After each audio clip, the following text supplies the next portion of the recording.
Buat kamu yang baru pertama kali ke Jepang atau berencana tinggal dan bekerja di Jepang, naik kereta adalah salah satu hal yang pasti akan kamu lakukan hampir setiap hari. Kereta di Jepang adalah tulang punggung transportasi.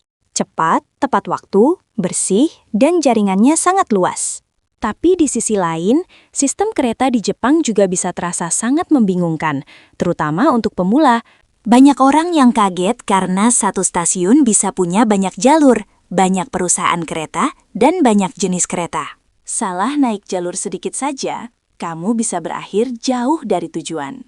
Karena itu, memahami cara naik kereta di Jepang sejak awal bisa menghemat waktu, uang, dan mengurangi stres.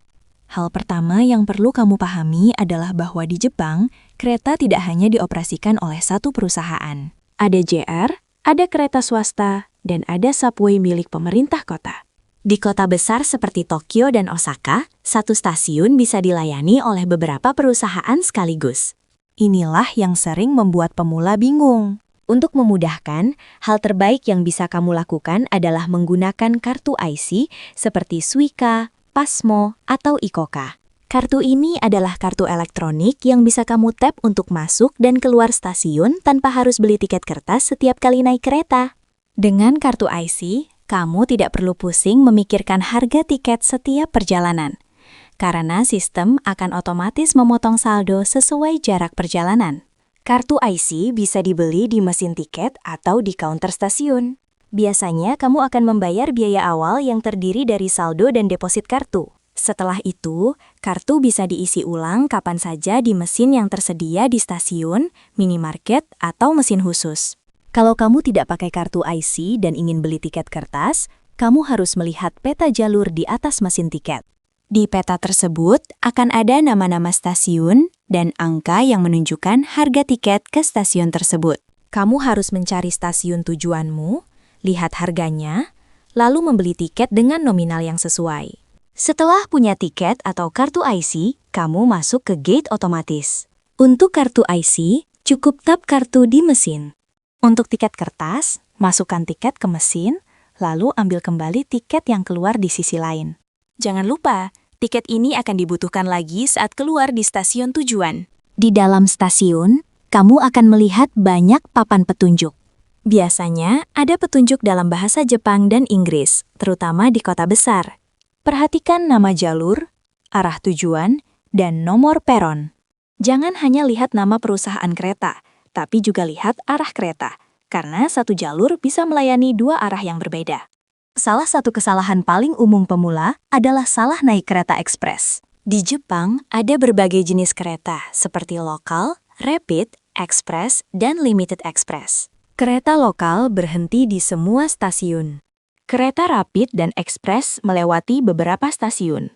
Limited express biasanya lebih cepat dan sering butuh tiket tambahan. Kalau kamu pemula, paling aman adalah naik kereta lokal, karena pasti berhenti di stasiun tujuanmu. Kalau naik rapid atau ekspres, pastikan kereta tersebut memang berhenti di stasiun yang kamu tuju. Di peron, kamu akan melihat garis-garis di lantai.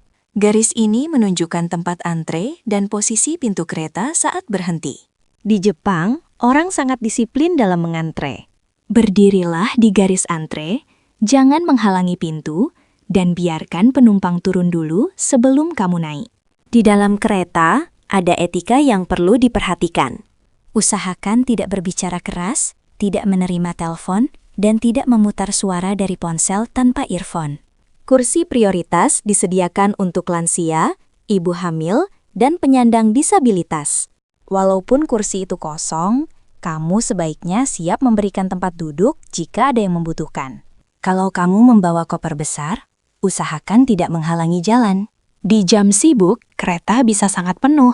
Banyak orang yang kaget dengan kondisi rush hour di Jepang, terutama di Tokyo, di mana penumpang bisa sangat padat. Saat mendekati stasiun tujuan, biasanya akan ada pengumuman dalam bahasa Jepang dan Inggris. Perhatikan nama stasiun dan siapkan diri untuk turun. Setelah turun, ikuti papan petunjuk menuju exit atau transfer line jika kamu harus pindah kereta. Kalau kamu salah naik kereta atau salah keluar gate, jangan panik. Di stasiun Jepang, ada counter petugas. Kamu bisa menunjukkan kartu IC atau tiket dan menjelaskan tujuanmu. Petugas biasanya akan membantu menghitung ulang dan mengarahkan kamu dengan benar.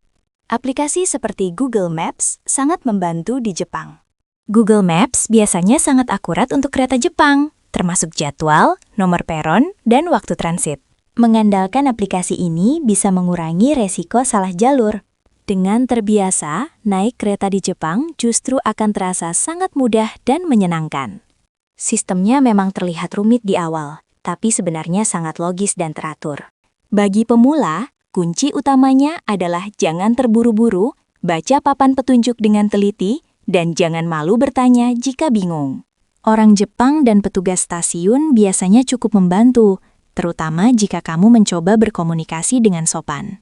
Dengan memahami cara naik kereta di Jepang, kamu akan lebih percaya diri, lebih mandiri, dan bisa menjelajahi Jepang dengan lebih bebas tanpa takut tersesat. Semoga narasi ini membantu kamu yang baru pertama kali naik kereta di Jepang, dan bisa menjadi bekal penting untuk hidup, kerja, atau jalan-jalan di Jepang.